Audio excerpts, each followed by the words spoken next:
नमस्कार मित्रांनो, आनंदी या मालिकेच्या आजच्या जबरदस्त भागामध्ये आपल्यालाच पाहायला मिळते की आता आनंदी ही शुद्धीवर आलेली असते, पण युगंधर मात्र पेटून उठलेला असतो. युगंधर म्हणत असतो, ज्या लोकांनी इथे आनंदीच्या बाबतीत ह्या सर्व गोष्टी केल्या आहेत त्या लोकांना मात्र मी अजिबातच सोडणार नाही, आणि त्याचबरोबर ज्यांनी आनंदीचा श्वास रोखण्याचा प्रयत्न केला आहे त्यांचा श्वास मी काढून घेतल्याशिवाय राहणार नाही, अशा पद्धतीचं आव्हान आता इकडे युगंधरने दिलेलं असतं.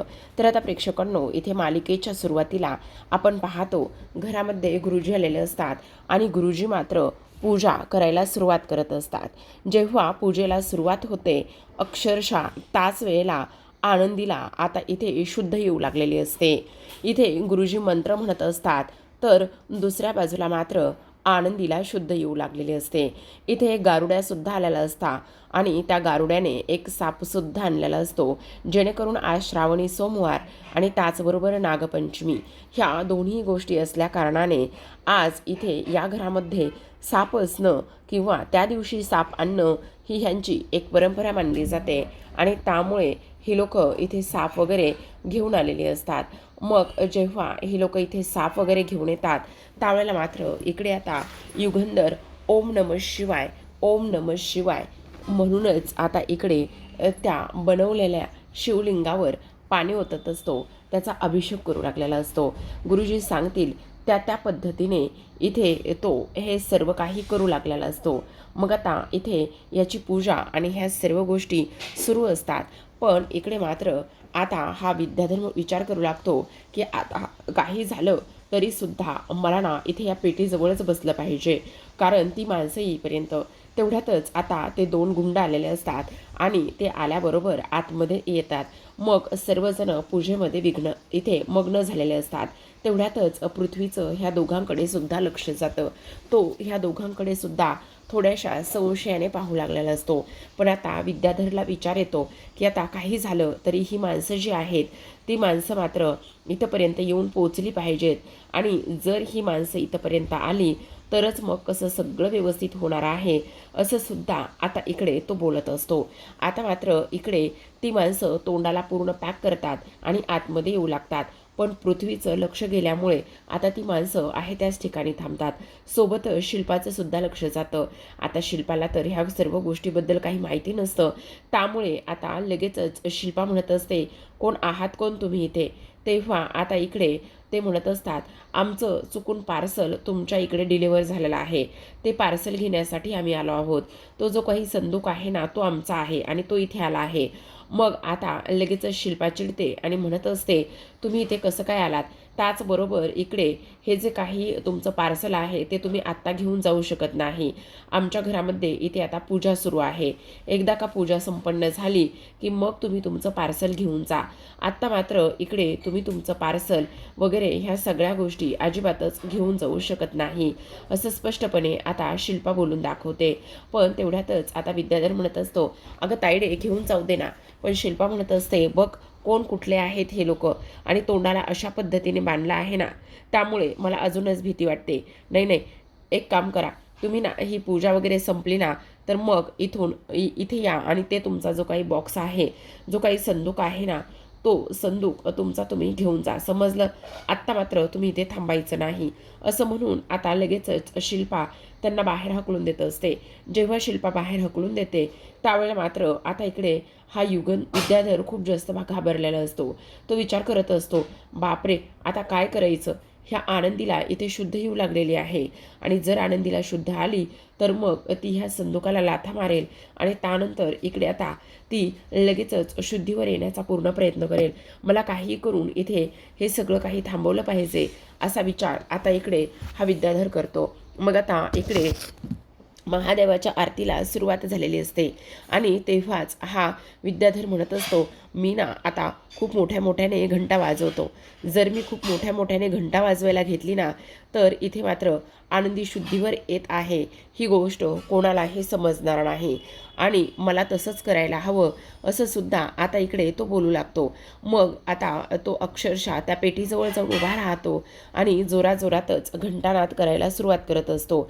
मग जोराजोरात घंटानाद करायला सुरुवात केल्यानंतर आता मात्र इकडे हा युगंधर आरती घेत असतो आणि त्याला थोडासा ह्याच्या वागण्यावर थोडासा संशय येऊ लागतो की याचं नेमकं काय चाललं आहे आणि त्याचबरोबर हा अशा पद्धतीने घंटानाद वगैरे कसं काय करू शकतोय आणि तो सुद्धा एवढ्या जोराजोरात, याचं तर काहीतरी वेगळंच असतं. ह्या सगळ्या गोष्टी आता इकडे मात्र ह्यांच्या लक्षात येऊ लागलेल्या असतात. एवढंच नाही प्रेक्षकांनो, तर आता मात्र इकडे हा युगंधर विद्याधरकडे संशयिक नजरेने पाहत असतो. त्याला समजलेलं असतं की बहुतेक काहीतरी कुठेतरी पाणी मुरतंय, पण काय पाणी मुरतंय ना हे मात्र आपल्याला समजलं पाहिजे असा सुद्धा आता इकडे विचार आलेला असतो. तर आता प्रेक्षकांनो, आपण पाहतो इकडे जसं जसं आरती होत असते, जसं असा जोराजोराचा घंटानाद सुरू होत असतो, तशी तशी आनंदी पुन्हा एकदा शुद्ध हरपू चाललेली असते. कारण श्वास घ्यायचा त्रास, त्यात तिला बेशुद्ध केलेलं आणि ते सगळं औषध वगैरे दिलेलं, ह्या सगळ्या गोष्टीमुळे आता इकडे तिला अजूनच त्रास होताना सुद्धा आपल्याला पाहायला दिसत आहे.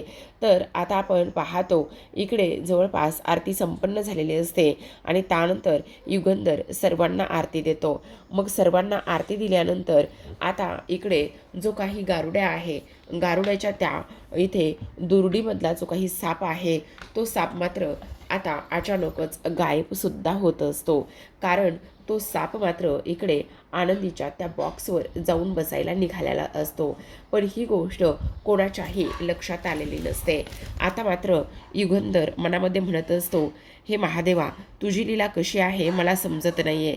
आज या घरामध्ये इथे महादेवाचा अभिषेक सुरू आहे, पण या घरची जी सून आहे ती सून आनंदी इथे नाही आहे. हे कसला संकेत आहे आणि काय आहे ना हेच मला कळत नाही आहे. या घरच्या सुनेचा इथे असण्याचा हा हक्क तू का हिरावून घेतलास? आनंदी घर सोडून निघून गेली, पण ती जिथे कुठे असेल ना तिथे तिला सुखरूप ठेव असं युगंधर मनोमनच आता प्रार्थना करू लागलेला असतो. आता मात्र प्रार्थना आणि ह्या सगळ्या गोष्टी झाल्यानंतर आता विद्याधरला एकच प्रॉब्लेम असतो, तो म्हणजे की काही झालं तरी हा संदूक जो आहे ना, तो संदूक इथून ताबडतोब बाहेर गेला पाहिजे आणि ताबडतोब बाहेर गेल्यानंतर आता मात्र इकडे जी आनंदी आहे त्या आनंदीची आपण दुबईला डिलिव्हरी करू शकतो आणि लाखो रुपयामध्ये पैसे कमवू शकतो, असा इथे आता ह्याचा विचार सुरू झालेला असतो. मग आता तिथे असलेल्या त्या गुंडांना हा विद्याधर ताबडतोब खानाखुणा करत असतो आणि ताबडतोब आतमध्ये बोलावून घेण्याचा सुद्धा तो इथे प्रयत्न करत असतो. आणि प्रयत्न केल्यानंतर आता पुन्हा युगंधरचं लक्ष मात्र त्याच्याकडे जात असतं. आता हा गारुड्या जो आहे तो गारुड्यासुद्धा नमस्कार करतो आणि नमस्कार करून त्याचं पाहतो लक्ष त्याच्या दुर्डीकडे जातं, त्याच्या टोकरीकडे जातं आणि तेव्हा मात्र त्यामध्ये साप नसतो. आता साप हा कुठे गेला असा प्रश्न त्याला पडतो. मग लगेचच तो तिथे आजूबाजूला बघत असतो, पण साप मात्र तिथे नसतो. त्यामुळे कांगावा करायला सुरुवात करत असतो. तो म्हणत असतो, अनर्थ झाला, अनर्थ झाला. तेव्हा सर्वजण त्याच्याकडे पाहतच असतात आणि विचार करू लागलेला असतात की नेमकं काय झालेलं आहे आणि हा असा आरडाओरडा का बरं करत आहे. मग आता लगेचच इकडे तो म्हणत असतो, माझा साप माझ्या ह्या टोकरीमध्ये नाही आहे. माझा साप कुठे गेला हे मात्र मला अजिबातच कळत नाही असं सुद्धा आता इकडे तो बोलत असतो. पण आता साप कुठे गेला असा प्रश्न पडलेला असताना आता आपण पाहतो की इकडे तो सगळीकडे शोधाशोध करायला सुरुवात करत असतो. मग युगंधर म्हणत असतो, असा कसा तुझा साप कुठेही जाईल, बघ इथेच कुठेतरी असेल. तेव्हा तो म्हणत असतो, नाही, माझा साप इथे कुठेच नाही आहे. मग तिथे जमलेले सर्वजण पूजेसाठी असलेले सगळेजण घाबरतात आणि सगळेजण घाबरल्यानंतर आता त्यांना काय करावं काय नाही ह्या गोष्टी अजिबातच समजत नसतात की आता असा साप अचानकच गायब कसा झाला म्हणून. पण आता सर्वांचं लक्ष जातं तर साप जो आहे तो त्या संदूकवर जाऊन बसलेला असतो. आता विद्याधरला तर काय करावं आणि काय नाही हे काहीच कळत नाही. त्याचा पूर्ण प्लॅन फ्लॉप झालेला असतो. आता मात्र साप त्या संदुकावर जाऊन बसलाय. तो संदूक हलवला किंवा आणखी काही जर झालं तर खूपच मोठा गोंधळ होऊ शकतो.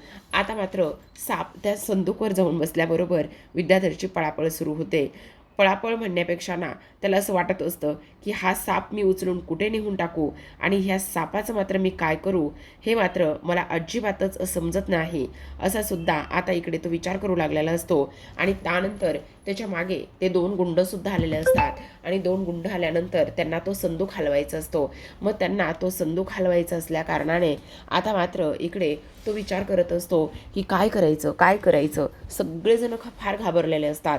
हा विद्याधर मात्र त्या सापाला बाजूला करण्याचा पूर्ण प्रयत्न करत असतो आणि बाजूला करून आता इकडे ही जी आपली त्याची बायको म्हणजेच धनश्री आहे ती धनश्री म्हणत असते, अहो काय करायला असा तुम्ही, हे बघा असलं काय बी करू नका, तो साप आहे, उगचच नाही तो उद्योग केला म्हणजे नाही तो उद्योग झाला म्हणजे काय करायचं मला तर समजतच नाही आहे. हे बघा तुम्ही आत्ताच्या आत्ता बाजूला व्हा बरं, हे बघा असलं काहीही करू नका, तुम्ही बाजूला व्हा बरं, असं म्हणून ती आता आरडाओरडा करू लागलेली असते. जेव्हा ती ह्या सगळ्या गोष्टींचा आरडाओरडा करत असते त्यावेळेला मात्र हा विद्याधर म्हणत असतो, ए ताई तुझी काठी कुठे आहे, तुझी काठी दे मला काठी, मी एक काम करतो त्या काठीने ना ह्या सापाला बाजूला करतो, एकदा का हा साप बाजूला झाला ना तर मग बघ. तेव्हा मात्र इथे शिल्पा ती काठी देत असते आणि काठी दिल्याबरोबर हा लगेचच ती काठी घेऊन येतो आणि काठी घेऊन आल्यानंतर आता लगेचच त्या गुंडांना म्हणत असतो, ए तुम्ही एक काम करा, मी ह्यांना ना काठीने बाजूला करतो, तोपर्यंत ना तुम्ही पटकन जाऊन तो जो पाठीमागचा संदूक आहे ना तो संदूक तुम्ही ताबडतोब बाजूला करा, असं सुद्धा आता इकडे ते बोलत असतात. तेव्हा मात्र हा विद्याधर त्या सापासोबत आरेरावी करण्याचा प्रयत्न करत असतो, त्या सापाला मारण्याचा प्रयत्न करत असतो. तेव्हा मात्र सगळेजण त्या विद्याधरला थांबवण्याचा पूर्ण प्रयत्न करत असतात आणि म्हणत असतात, हे बघ असं काही करू नकोस विद्याधर, बाजूला हो बाजूला हो. तेव्हा मात्र आता विद्याधर त्या गारुडाला म्हणत असतो, काय रे तुझं काय चाललंय, तुझा हा असा कसला साप आहे. आणि तेव्हा तो म्हणत असतो, मला सुद्धा कळत नाही साहेब, अहो हा असा कधीच वागत नाहीये, पण आज मात्र तो अशा पद्धतीने कसा वागलाय ना तेच मला काही केल्या समजत नाहीये. त्याचं काय आहे ना, तो कधी सदा फुसफुससुद्धा करत नाही, पण आज मात्र तो अशा पद्धतीने इथे कसा काय येऊन बसलाय ना ते सुद्धा मला काही कळत नाही. काय चाललंय ना ह्या सगळ्या गोष्टी मला इथे समजत नाही येतं. मग आता मात्र इकडे हा युगंधर विचार करू लागलेला असतो, नेमकं काय होतंय, काही अघटित तर होणार नाही ना, ह्या सगळ्या गोष्टी काय होत आहेत मला मात्र काहीच समजत नाही आहे, सगळं काही ठीक तर असेल ना, असा युगंधर विचार करू लागलेला असतो. तेवढ्यातच आता हा विद्याधर पुन्हा पुढे येतो आणि त्या सापाला हुसकवण्याचा प्रयत्न करत असतो, जेणेकरून तो साप बाजूला जाईल आणि तो साप बाजूला गेला की मग आपल्याला काही झालं तरी इथे आता तो संदूक बाजूला करता येईल. पण माई मात्र गप्प बसत नाहीत. माई म्हणत असतात, नागपंचमी आणि श्रावण सोमवारी इथे साप दिसणं, साप घरामध्ये येणं हा शुभ संकेत मानला जातो. मग असं बोलल्याबरोबर आता मात्र इथे तो साप जो आहे त्या सापाला इथे गारुडा, त्याचबरोबर ते आलेले 2 गुंड आणि विद्याधर हे सगळेजण हुसकवण्याचा प्रयत्न करत असतात, पण काही केला तो साप मात्र तिथून जात नसतो. मग आता युगंधर सर्वांना थांबवतो आणि म्हणत असतो, 1 मिनिटं तुम्ही आहे त्याच जागी सगळेजण थांबा. अरे पण कसं थांबायचं, हा साप तर इथून गेला पाहिजे ना. मग आता युगंधर म्हणत असतो, तो साप जाईल त्याला मी घालवतो. असं कसं घालवतोस, हो मी स्वतः, नाही नको, तो जर विषारी साप असेल आणि त्या सापाने दादा तुला काही केलं तर काय होणार आहे. पण आता मात्र युगंधर म्हणत असतो, नाही, असं म्हणून युगंधर मात्र आता त्या सापासमोर हात जोडून उभा असतो आणि ओम नमः शिवाय ओम नमः शिवाय असा एकनिष्ठपणे त्याचबरोबर एकाग्रतेने तो महादेवाला स्मरूनच जप करू लागलेला असतो. जेव्हा तो जप करत असतो तेव्हा आजूबाजूचे आपसुकच हात जोडू लागलेले असतात आणि युगंधरला सहभागी होताना सुद्धा दिसत असतात. पण विद्याधरची मात्र चांगलीच वाट लागलेली असते. विद्याधर म्हणू लागतो, आता काय करायचं मला समजत नाही, जर हा साप बाजूला झाला आणि तो जो संदूक आहे तो ह्या लोकांनी उघडला तर मग काय करायचं कळत नाही. पण नाही नाही, काही जरी झालं ना तरी असं होता कामा नये, जर साप बाहेर गेला बाजूला गेला तर मग लगेचच आता आपण तो संदूक उचलायचा आणि ह्या माणसाला बाहेर हकलून द्यायचं, एवढंच आपल्याच्याने करावं लागणार आहे. आता ओम नमः शिवायचा जप करून झालेला असतो आणि त्यानंतर मात्र युगंधर आता इकडे पुन्हा महादेवाला नतमस्तक होऊन प्रार्थना करतो आणि त्या नागोबासमोर त्याचा हात एक उजवा पुढे करत असतो. जेव्हा युगंधरने त्याचा उजवा हात पुढे केलेला असतो तेव्हा मात्र इथे महादेवाची लीला चमत्कार म्हणावा लागेल. तेव्हा मात्र युगंधरच्या हातावर तो नागदेवता, तो साप इथे चढलेला असतो आणि त्याच्या हाताला वेटोळा घालूनच इथे तो बसलेला असतो. तेव्हा सगळ्यांना, अक्षरशः सगळ्यांच्या अंगावर काटा शहारलेला असतो, कारण आता युगंधरने मात्र इथे आनंदीचा जीव नाही तर एक सापसुद्धा पकडलेला असतो आणि तो म्हणजे इथे नागपंचमी आणि त्याचबरोबर श्रावण सोमवारी ह्या सगळ्या घटना झालेल्या असतात. आता जेव्हा साप युगंधरच्या हातावर येऊन बसतो तेव्हा विद्याधरच्या तोंडचं पाणीच पळालेलं असतं. त्याला समजत नाही की हे सगळं काय झालंय. चक्क दादानी आता हा साप पकडलाय, काय काय बोलायचं काय असा विचार तो करत असतो. मग आता हा युगंधर तो साप घेतो आणि त्या गारुड्याकडे जाऊन उभा राहत असतो आणि म्हणत असतो, हा घ्या तुमचा साप.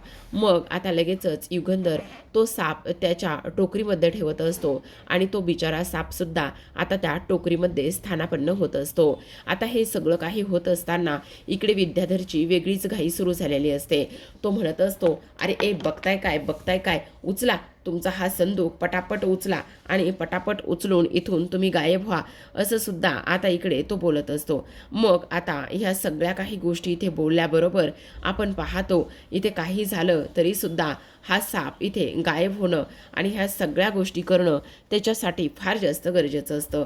एवढंच नाही प्रेक्षकांनो, तर आता विद्याधर त्याच संधीचा फायदा घेतो आणि त्या गारुड्याला म्हणत असतो, अरे तुला जर ह्या सगळ्या गोष्टी करायला जमत नाहीत तर काय गरज होती हे सगळं काही करण्याची, बोल. अरे जमत नाही तर तिकडेच थांबायचं ना, इथे आलास तो साप घेऊन आणि साप घेऊन इथे आल्यानंतर आमच्यासोबत अशा पद्धतीने ह्या सगळ्या गोष्टी झाल्यात. पोरांनो, उचला तुमचा जो काही संदूक आहे ना, तो संदूक इथून ताबडतोब उचला आणि इथून हटवा, असं हा विद्याधर आता इकडे बोलत असतो. पण तेवढ्यातच मात्र युगंधरच्या लक्षात येतं. युगंधर समोरून तो सर्व प्रसंग जो आहे तो अक्षरशः डोळ्यासमोरून जात असतो. मग आता लगेचच युगंधर म्हणत असतो, 1 मिनिट थांबा. मग तेव्हा सगळेजण चकित होतात. तेव्हा विद्याधर म्हणत असतो, अरे दादा कशाला उगाचच, त्यांना ऑलरेडीच उशीर झालाय, जाऊ देत, काय करायचं आपल्याला. तेव्हा मात्र इथे युगंधर म्हणत असतो, नाही असं म्हणायचंय मला की ह्या संदूकमध्ये नेमकं आहे तरी काय. आपल्या इकडे ही चुकून डिलिव्हरी झाली आणि चुकून डिलिव्हरी झाल्यानंतर त्या संदूकावर इथे साप जाऊन बसला. हा कसला दैवी संकेत आहे. मला काही झालं तरी त्याच्यामध्ये काय आहे काय नाही हे सगळं काही बघायचं आहे. पण विद्याधर म्हणत असतो, हे बघ दादा, उगाचच एखाद्याच्या पर्सनल गोष्टीमध्ये आपण इंटरफेअर करू नये, कशाला उगाचच. तेव्हा युगंधर म्हणत असतो, तुला काय एवढा घाम फुटलाय, मी काय सांगितलंय की मला त्या पेटीमध्ये काय आहे ते बघायचंय, त्यामुळे काही झालं ते कोणाचं पर्सनल असो काही असो तरी ते मी बघणारच, कारण ती पेटी इथे माझ्या घरामध्ये आली आणि त्यात काय आहे हे मला बघायचंच आहे. असं म्हणून युगंधर त्या पेटीसमोर जातो तर विद्याधर त्याला अडवू लागलेला असतो. मग आता शिर्के पुढे येतात आणि शिर्के म्हणत असतात, काय काय चाललंय काय विद्याधर साहेब. अहो मालक साहेबांना जर तो संदूक उघडून पाहायचा आहे तर तुमचा नेमका प्रॉब्लेम काय बघू द्या ना. अहो शिर्के तुम्ही गप्प बसावं, तुम्हाला कळतंय का. काय गरज आहे आपल्याला उगाचच तो संदूक उघडून बघायची. मी काय म्हणतो, तो लोकाची ऑर्डर आहे, त्या लोकांनी सांगितलंय ना की हो ही ऑर्डर इथे चुकून आपल्या घरी आली म्हणून, मग जाऊ दे ना त्यांना, आपल्याला कशाला उगाचच वेळ वाया घालवायचा आहे. आता तर युगंधर म्हणत असतो, नाही आता तर मला त्या संदूकात काय आहे ना ते बघायचंच आहे, मी बघितल्याशिवाय तो संदूक अजिबात हलूच देणार नाहीये. आता मात्र इकडे विद्याधर म्हणत असतो, अरे दादा कशाला उगाचच विषयाची परीक्षा बघतोस, जाऊ दे ना, कशाला काय करायचंय आपल्याला. मग युगंधर म्हणत असतो, पण मला एक गोष्ट समजे नाही, ह्या सगळ्या गोष्टीचा तू एवढा का त्रास करून घेतोयस. अरे त्या जे डिलेवरी घ्यायला आलेत त्यांना काही त्रास नाही, ते काही बोले ना, आणि तू का बरं एवढं बोलतोयस. बोल ना, तू काय एवढं बोलतोयस. शिर्के ही पेटी उघडायची आहे आपल्याला. तेव्हा शिर्के म्हणत असतात, हो मालक साहेब तुम्ही नका काळजी करू. विद्याधर साहेब आणि त्याची ती माणसं आलेली आहेत ना, ती माणसं काही बोलणार नाहीत. असं म्हटल्याबरोबर आता हा युगंधर त्या पेटीसमोर जाऊन उभा राहतो. जेव्हा पेटीसमोर जाऊन उभा राहतो तेव्हा मात्र युगंधरला आता इकडे वेगळीच आशा असते की याच्यामध्ये काहीतरी असेल किंवा ह्या विद्याधरचं काहीतरी असेल. पण जेव्हा युगंधर पेटी उघडून पाहतो तेव्हा त्याच्या पायाखालची जमीनच सरकते. कारण त्या पेटीमध्ये दुसरं तिसरं काही नसून त्या पेटीमध्ये असते ती म्हणजे आनंदी. आता आनंदीला सगळे पाहतात. युगंधर जोरात ओरडतो, आनंदी आनंदी. मग इकडे प्रांजल आणि इथे ही सगळी लोक तिन्ही मुलं बोलत असतात की आनंदी तर घर सोडून निघून गेली होती.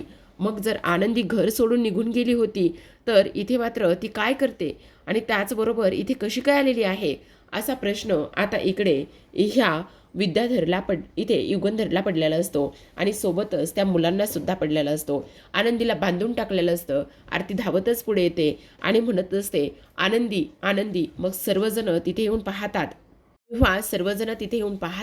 तेव्हा सगळ्यांना धक्का बसलेला असतो. मग युगंधर ताबडतोब तिचे हात सोडतो. आरती ताबडतोब तिचे पाय सोडत असते.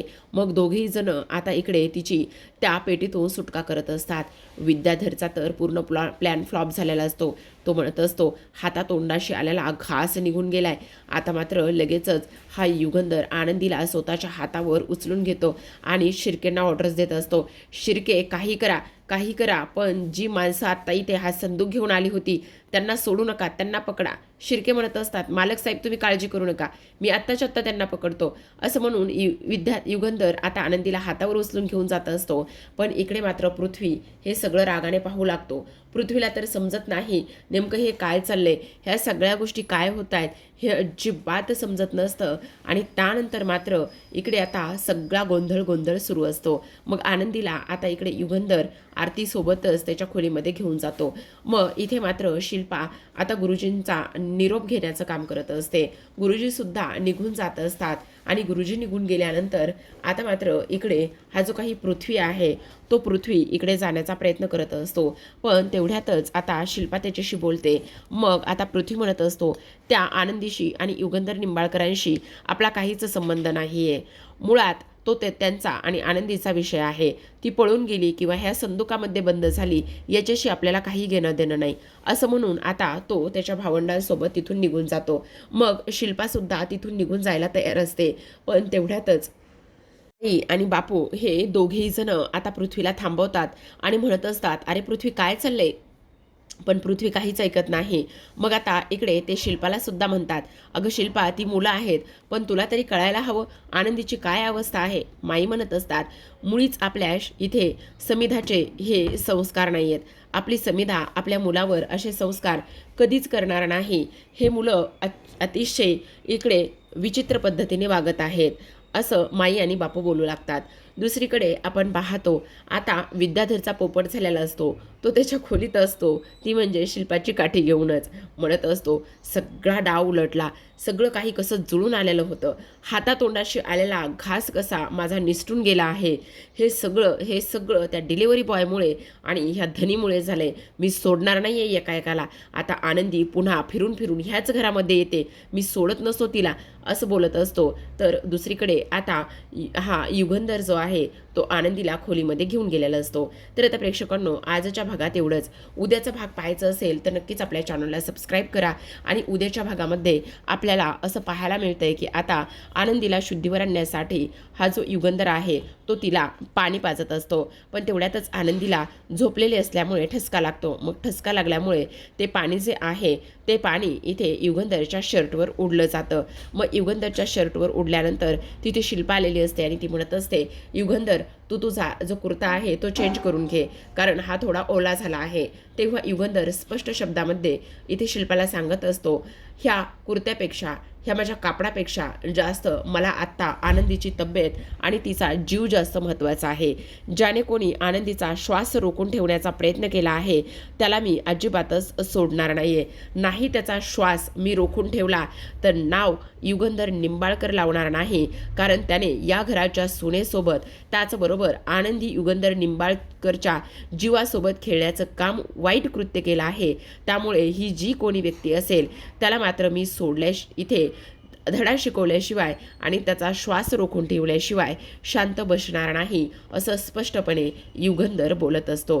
जेव्हा युगंधर हे सर्व काही बोलत असतो त्यावेळेला मात्र इथे पाठीमागे दरवाजाच्या आड उभा राहूनच विद्याधर ह्या सर्व गोष्टी ऐकत असतो. त्याला तर इकडे कापरं फुटलेलं असतं. आता युगंधर काय चीज आहे आणि तो काय करू शकतो ह्या सर्व गोष्टी त्याला बरोबर माहिती असतात. त्यामुळे त्याचा चांगलाच थरकाप इथे उडालेला असतो. तर प्रेक्षकांनो, आजच्या भागात एवढंच. नक्कीच उद्याचा भाग पाहायचा असेल तर चॅनलला सबस्क्राईब करा. खूपच इंटरेस्टिंग अशा वळणावर मालिका येऊन पोहोचली. नक्कीच तुम्हाला आवडत असेल अशी आशा आहे. भेटूया उद्याच्या भागामध्ये. तोपर्यंत पाहत रहा आनंदी.